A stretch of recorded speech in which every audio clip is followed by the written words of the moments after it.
Oi pessoal, saudações coloradas, sejam bem-vindos a mais um vídeo, a um pré-jogo aqui do nosso Grenal, de número 435, que vai sair hoje, né? Tomara que saia, tomara que não aconteça nenhum incidente que complique, né? Já que ele era para ter acontecido antes e foi projetado para acontecer depois, numa outra data, dia 9, que é hoje. Tá? Que ocorre? É importante aqui fazer esse pré-jogo e dar alguns avisos para vocês, porque tem diferenças. Inicialmente o Grenal foi programado para passar para o dia 9, em função daqueles incidentes que todo mundo sabe, todo mundo conhece, tá? E houve uma divulgação por parte da Federação Gaúcha dizendo que o Grenal estava para o dia 9 às 19 horas, tá? No Beira-Rio, mesmo local. Só que não vai ser às 19, tá? Não vai ser às 7 horas da noite, vai ser às 21. O que eu tenho aqui é que está marcado para as 21, 9 horas da noite. Tá? Hoje, a transmissão, canais Premiere, que aí é televisão fechada, né, pacote esportivo, ou mídia alternativa, que daí, como eu sempre falo, vocês vão ter a emoção ao vivo, a voz, como é no rádio, mas não vão ter a imagem. Tá? Então está marcado, pelo que eu tenho aqui, pelas informações que eu tenho, às 21. Tá? O que é de se esperar, porque é dia de semana, nós estamos na quarta-feira. Tá? Então eu imaginava que poderia ter alguma mudança nesse horário aí. E que aquele anúncio lá atrás, vocês podem conferir nos meus vídeos aqui embaixo, no meu canal, que eu segui aquilo que foi colocado, que foi divulgado pela Federação Gaúcha, que ela conversou com a diretoria de Grêmio, de Internacional, com a detentora dos direitos de imagem, de transmissão, que é a RBS, que o jogo, rapidamente aconteceu isso, essa definição, que o jogo estava marcado para o dia 9. Tá? Lá atrás o jogo foi remarcado para o dia 9, às 19. Eu imaginei que poderia ter alguma mudança nisso aí, e aconteceu. Então o jogo está marcado para as 21, às 9 da noite. Esse é o Grenal de número 435. Tomara que não tenha nada demais, que aconteça. Vamos às escalações prováveis aqui, porque nas escalações isso pode surpreender alguém. Tá? A gente tem algumas coisas aqui que nem todo mundo imaginava. Tá? Alguns jogadores ganharam prestígio, né, nesse momento aí de lá para cá, né, daquele Grenal que foi anulado e foi jogado para hoje, dia 9. Daquele momento para cá, alguns jogadores foram testados e alguns jogadores perderam um pouco de espaço e outros ganharam. Então vamos para a escalação do Inter. Tá? Daniel no gol, Bustos na lateral direita, Kaique na zaga, tá? Não porque o Bruno Mendes está mal, mas porque talvez ele esteja saindo. Talvez o Internacional não consiga a permanência desse jogador. Tá? Há um bom tempo que se dá notícia, em vários canais eu tenho visto isso, que o Bruno Mendes, na verdade, o Corinthians já conta como certo uma negociação e o Corinthians ganhando dinheiro com esse jogador. Aí eu fui atrás para ver, tá, mas é o Inter? Será que o Inter vai fechar com esse jogador? Não, não é. A informação que eu tenho é que o Corinthians conta como uma venda de sucesso realizada e dinheiro vai entrar para o Corinthians, que seria o Bruno Mendes, e não é para o Internacional. Não é. Então esse jogador, talvez o Medina saiba, tá? Isso não foi revelado oficialmente pelo Internacional, tá? Mas eu tenho acompanhado em vários canais que o Bruno Mendes dificilmente não deve permanecer. Tá? Não é dificilmente, não deve permanecer.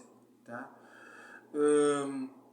Então, em função disso, de repente já se sabe internamente que ele não vai permanecer, se coloca o Kaique para jogar, para ele já ganhar ritmo, ganhar confiança. E, enfim, é um jogador que quando entra bem. Então o Kaique Rocha, nessa escalação provável, está colocado aqui. Junto com o Cuesta, tá? Que eu não gosto, acho que o Cuesta já deveria ser substituído. Na lateral esquerda, tá? Pode ser o Moisés, mas pode ser o Paulo Vitor, viu? Pode acontecer do Paulo Vitor jogar esse Grenal, tá? Por uma questão de velocidade, por uma questão de formação do Grêmio e do que o Medina está observando. Tá? O Medina elogia o jogador. Ele disse, inclusive, uma vez que o Moisés marcava... O Moisés não, que o PV, o Paulo Vitor, que ele marcava bem. Pode ser que na questão ali de marcar jogador e desarmes até ele consiga, mas a questão é que ele é desatento e ele falha defensivamente. Preocupa. É um jogador que realmente preocupa. Ele tem algumas falhas bem, vamos dizer assim, não dá pra gente colocar como aceitáveis, jogando ali numa linha de defesa, jogando como lateral esquerdo. É um jogador que não dá segurança. Tá? Mas o treinador falou bem de jogador, colocou ele para jogar algumas vezes, então pode aparecer. Poderemos ver Moisés ou Paulo Vitor na esquerda, e se isso acontecer, não se surpreendam. Gabriel e Lisiero, tá? Ou seja, definida aqui o goleiro e a linha de 4 na defesa. Bustos, Kaique, Cuesta e Moisés ou Paulo Vitor. Depois os dois. 4, 2, a linha de 2, Gabriel e Lisiero. Lisiero ganhou espaço o último jogo que ele fez. Tá? Não deve ser nem o Dourado nem o Johnny. Então, Gabriel, Lisiero. Maurício na linha de 3, centralizado. Edenilson na direita. Tyson na esquerda e David centralizado. Tá? Wesley Moraes perdeu espaço no time. Se considera que ele ainda está fora de ritmo, que ele precisa se acostumar com o futebol brasileiro melhor, que ele precisa render mais, que ele está muito faltoso, está tomando cartões, e ele não está conseguindo produzir bem nesse time. A verdade é que fica difícil dele produzir se ele recebe um monte de bola ruim, né? Ele recebe algumas bolas por baixo, recebe algumas bolas para ele, né, de casquinha, tentar ajeitar para alguém. Então, de alguma forma, ele está sendo utilizado, mas não está sendo bem utilizado. A gente não está vendo bons cruzamentos para a área, tá? Bem direcionados, para que ele possa cabecear, já que ele é um jogador que tem esse fundamento e tem 1,92 m. Então, fica difícil. Se você não tiver um time arrumado, que saiba fazer cruzamentos, você perde uma das grandes forças desse jogador, que é o cabeceio, né? Então, bom, mas de qualquer forma ele vai ter que comer aí um feijão, vai ter que brigar aí para voltar, porque a saída dele não é por lesão, não é por suspensão, é a opção do Medina, tá? Que gostou do David na frente, centralizado. Tá? Escalação provável do Grêmio, o Grêmio tem desfalques, tá? Desfalques importantes.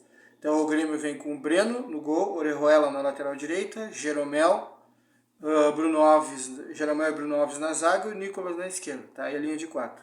Agora os dois no meio, Thiago Santos e Vilhaçante, tá? O que incomoda o torcedor do Grêmio é a escalação do Thiago Santos. De fato, se a gente olha todos os comentaristas, todo mundo que cobre o Grêmio, o pessoal enlouquece com a escalação do Thiago Santos. Tá? Para nós é bom que ele escale o Thiago Santos, porque corre, marca, bate e produz muito pouco. Se ele colocasse o Vilhaçante, um jogador, por exemplo, o Lucas Silva, que é um jogador mais construtor, chuta bem de fora da área, pode fazer o trabalho do Thiago Santos, seria melhor para o Grêmio, mas enfim, está colocando o Thiago Santos. Escalação provável, tá? Volto a dizer, pode ter uma surpresa, né? Então a escalação provável, tá? Com isso que a gente está trabalhando aqui. Pode ter uma surpresa? Pode, ainda mais desse nome aqui que é polêmico, tá? Thiago Santos, Vilhaçante, Campas centralizado, na direita o Janderson, na esquerda o Rildo e na frente o Elias, tá? Fora, a gente já sabe, o Diego Souza ele teve uma lesão no Campeonato Gaúcho, último jogo aí antes do Grenal. O Grêmio estava jogando fora de casa contra o Noia, no Hamburgo, e o Diego Souza sentiu. Tá? A gente viu ali a expressão de dor e também de raiva por ter se lesionado. Ficou em campo e, enfim, o departamento médico está se recuperando, não vai poder jogar. Ferreirinha estava em processo de recuperação, não vai se recuperar a tempo. Tá?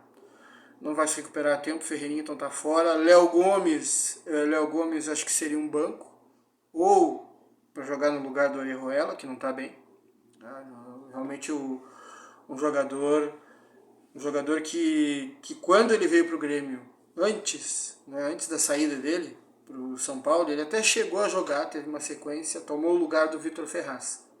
Mas aí o Orejuela se lesionou e o Vitor Ferraz voltou para a posição. E aí o Grêmio ficou naquela de tentar comprar o Orejuela junto ao Cruzeiro. E veio com dinheiro bom, quantia boa. O Cruzeiro pediu alto. O Cruzeiro acabou acertando com o São Paulo, que pagou bem pelo jogador. E no São Paulo ele não jogou, então ficou um bom tempo sem jogar. Então eu acredito que esse jogador aqui é uma questão, eu diria que não física, porque ele fez pré-temporada, está trabalhando, né? No São Paulo ele também não teve uma lesão grave. Então acho que questão física, né? Acho que é uma questão de ritmo de jogo, né? Que ele está um pouco atrapalhado, não está rendendo bem o Orejuela. Tá? Um jogador que tem falhado defensivamente, tem uma chance aí, o Tyson às vezes cai pelo lado esquerdo, às vezes o David cai por ali. Fica naquela zona, né? Então pode ser interessante para o Inter. Tá? Então Orejuela, Jeromel, Bruno Alves e o Nicolas. Tá? O Bruno Alves também contestado, o Nicolas, o pessoal do Grêmio acha que é mais ou menos. Thiago Santos, o pessoal detesta. Tá? O Willian Santos, bom jogador. Campaz no meio, pode ser o Campaz, mas também pode ser um outro jogador. Tá? Rildo na esquerda, bom jogador, mas não é a mesma coisa que o Ferreirinha. Não é. Elias não é a mesma coisa que o Diego Souza. O Elias é mais móvel, mais rápido. Acho um bom jogador. Acho que o Grêmio deve dar espaço para esse jogador.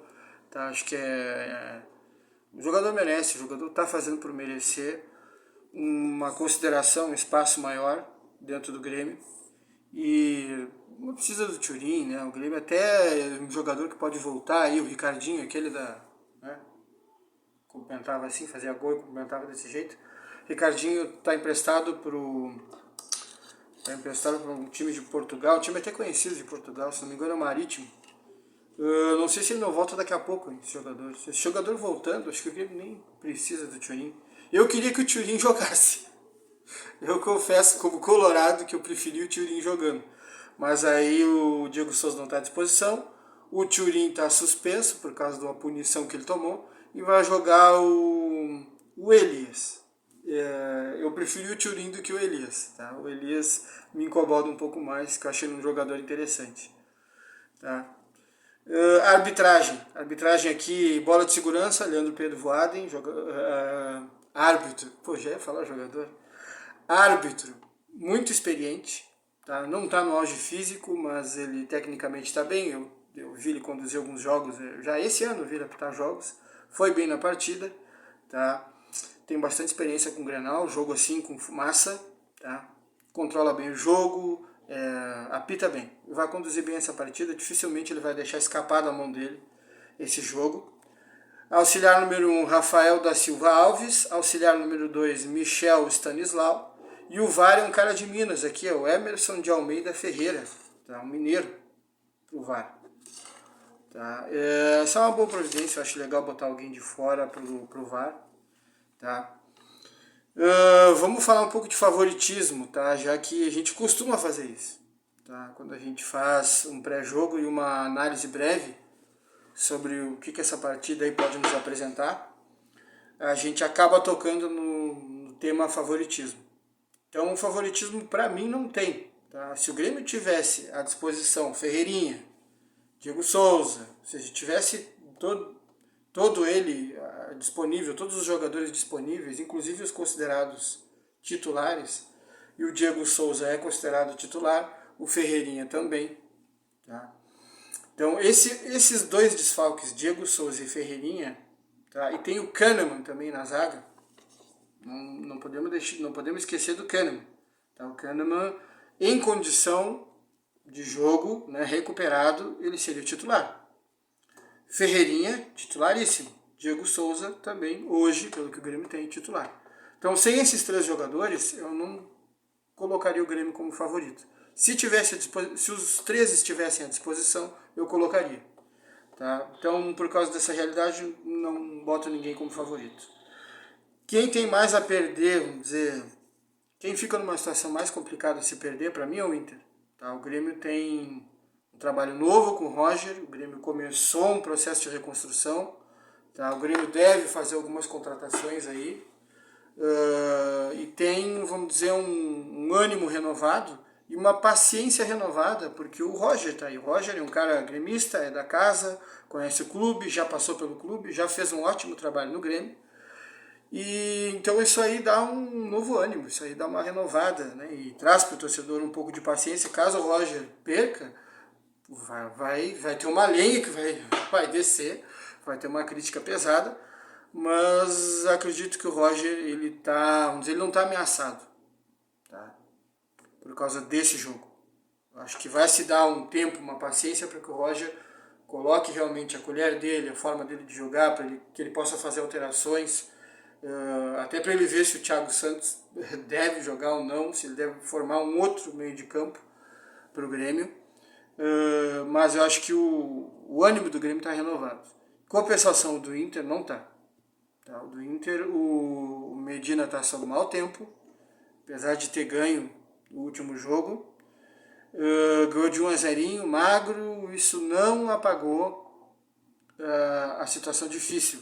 Tá? O Medina, dependendo do resultado, ele pode cair. Tá? Uma parte de dirigentes, conselheiros, falando de parte interna, né, daqueles grupos dentro do Internacional que tem nome, que formam chapas, tem uma parte que defende a saída do Medina, tem uma parte que não, que quer esperar mais um pouco, quer que o Inter dê as peças que o Medina precisa, né, até porque ele joga de uma certa maneira, o Inter contratou ele por isso, o Inter foi buscar ele no Talheres, o Inter quer um futebol parecido com o que o Talheres apresentou, aquele 4-2-3-1 com pontas, né, um meio de campo mais dinâmico, pontas rápidos, dribladores, o Inter quer isso e o Medina quer fazer isso. Bom, eu fiz isso no Talheres, fiz isso no Nacional, um ataque muito positivo, tive resultados. Ok, vocês querem, mas precisa contratar. E a verdade é que o Inter não contratou nem perto do suficiente. Tá? Não trouxe os pontas que foram pedidos. No meio de campo tem ali uma mudança, mas realmente até com o David indo para falso 9, que fica com ponto, fica com o Tyson numa ponta, e pode ser o Edenilson ou o Maurício não é ponteiro, o Maurício é um meio que pode jogar aberto, porque ele trabalhou assim, ele já treinou assim, no Cruzeiro ele já jogou aberto pelo lado direito, mas ele é um meio de ligação, o Maurício não é um jogador velocista, o Maurício é um jogador mais de construção e de enlace, então está se colocando ele ali, mas talvez não seja um jogador, talvez não, de fato, com a maneira como o Medina joga, o Medina jogava com um jogador rápido de um lado e do outro. Os extremos do Medina, um era o Valois, um jogador forte fisicamente, né, fisicamente parecido com o David, rápido, driblador, o valor de mercado desse jogador está lá em cima, está lá no Talheres. Se o Inter pudesse trazer, acho que traria. Só que é um jogador caro, já está bem valorizado, né, esse ponteiro. Então o Medina jogava com esse ponteiro do lado direito, jogava com outro do lado esquerdo, que também era rápido, tinha o meio campo, não tinha nenhum jogador lento no meio campo. Então esse futebol aí do Medina, o Inter precisa de peças para poder fazer esse futebol, e o fato é que não está dando essas peças, não está conseguindo fornecer. E tanto é verdade que teve mudança no futebol, né? O Brax foi embora, foi demitido. Tá? E um dos fatores é esse aqui, quantos jogadores o Inter fez a prospecção, o nome interessou, foi atrás e não fechou. Tá? A gente vamos pegar aqui lá atrás, desde do Nicão. Nicão, o Inter gostou, foi atrás, estava quase certo que o jogador viria para o Internacional, todo mundo estava anunciando e não fechou, foi para São Paulo, tomou balão o Inter. Depois Marrone, não fechou. Marrone não fechou. Wanderson, tá demorando, não se sabe. Teve um outro jogador antes, que Emanuel, um jogador que foi sondado, tá? O Inter foi atrás, mas também não fechou. Era um jogador que jogava, um jogador, se não me engano, ele é equatoriano, tá? Então, vários jogadores aí prospectados. Brian Rodrigues, tá? Barco, jogadores ali dos Estados Unidos, né? Brian Rodrigues também não fechou, então ficou numa novela tentando, empréstimo, não, compra, valor X, não, valor Y, não, valor Z. O Inter aumentou, chegou num valor bem alto pelo Brian Rodrigues e não deu negócio. Ezequiel Barco também não deu negócio. Então é muito jogador que o Inter tenta e não consegue. Tá? Então é isso. Tá? O tempo no Internacional está mais fechado. No Grêmio eu acho que tem uma tolerância maior porque já tem uma renovação acontecendo. Então essa é a minha opinião. Se você discorda, comenta aqui. Tá? Fala alguma coisa. Sugestões, críticas, tá? Respeitosas, é claro. Dá like, compartilha, considera a possibilidade de se inscrever no canal e até a próxima. E vamos pro jogo que não demora muito, ele vai começar. Tá bom? Abraço.